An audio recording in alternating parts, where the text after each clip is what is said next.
My name is Grant Anderson. You've heard my name a few times. I'm one of the founders of Paragon Space Development Corporation, which is a company that does life support in extreme environments. We've been working on it for 29 years. So yeah, these gray eyebrows are earned, I promise. I want to do three things today. One is let you know a little bit of a tie between Paragon and Biosphere 2, which I think I'll have some stories that even John doesn't know.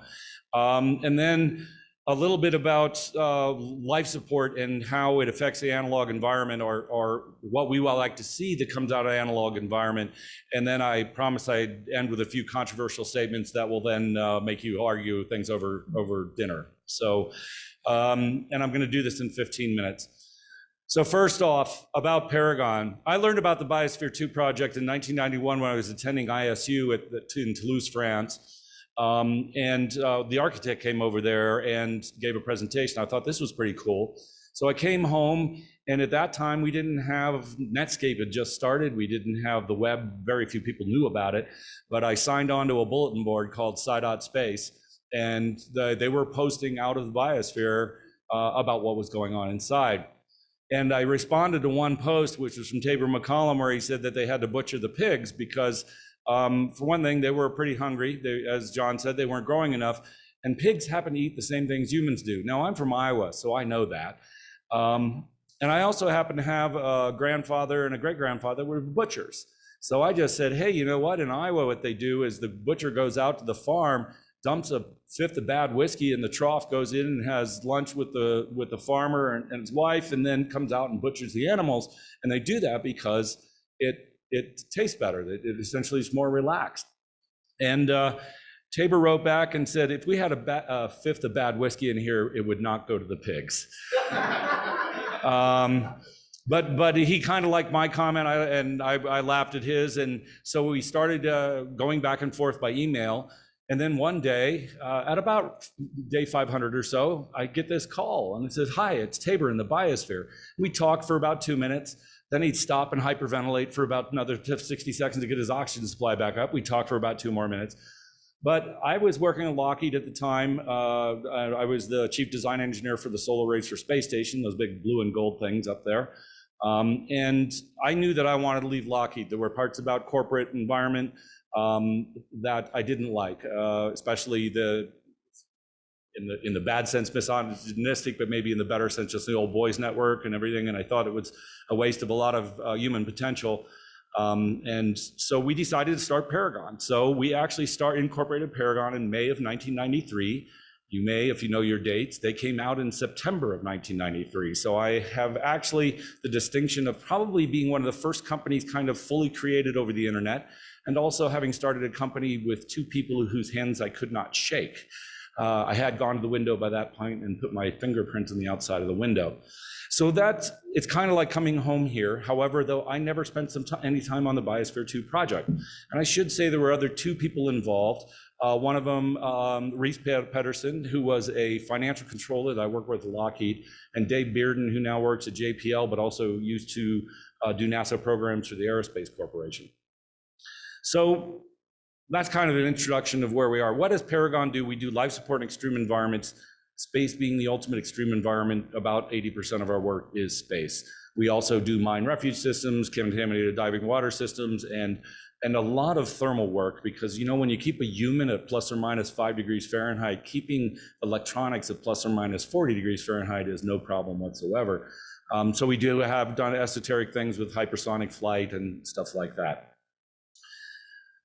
We've been through a lot of studies on space environmental control systems. And in fact, I noticed that Kai was talking a little bit about these transition from physiochemical systems to biological systems that you'll eventually have to do when you do a long-term settlement on Lunar or Mars.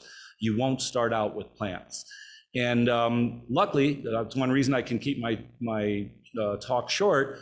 Go to the old Mars One site. If you remember, Mars One was a bunch of people going to go to Mars on one way, and we did a study for them on how to essentially set up their life support system and get it self-sustaining. We estimated it would take 10 years, 5 at the absolute shortest, probably more like 10 years, and we explain why in that paper. So I do encourage you to go see that. I'm sure you can find it on the web somehow. the one thing about being a life support company is you have to be a good systems engineer. And what I said disparagingly a little bit about Lockheed, the good side at Lockheed is that they were probably the premier systems designing house, systems engineering house in the United States at the time. I was working off of documents that were signed by Mr. Kelly, the same guy who designed the U-2 plane and the SR-71. They knew how to put complex systems together. Life support is really complex. And in fact, I would say that's one of the reasons why I started Paragon, is that designing a spacecraft is like a robot. It's just in a really cool place. Designing a human spacecraft is a real tough job. Humans are unpredictable. We're dirty creatures. We put out all sorts of stuff. We shed skin, we shed hair, we pee, we poop, or urinate and fecate if you want to be scientific about it. And by the way, just a warning for dinner, if you're talking about life support systems, since I've been in business for 29 years, I can talk about all that stuff while enjoying any meal. So you find, it's the same thing also if you have kids and you change diapers a lot. But we do notice though that from the analog environment and getting this down to the analog environment, what we see coming most useful out of it and why Paragon is a sponsor of this conference is really the operational aspects.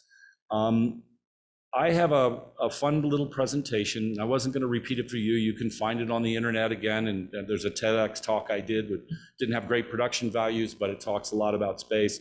You can always look up all that stuff on the internet.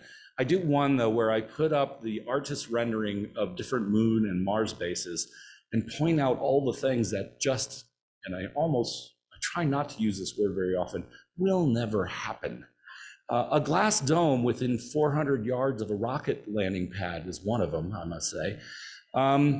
But no, in reality, everything I've seen, and I understand why the artists do this, it's not exciting. We will be underground, or at the very least buried when we go to the lunar or the Mars habitat.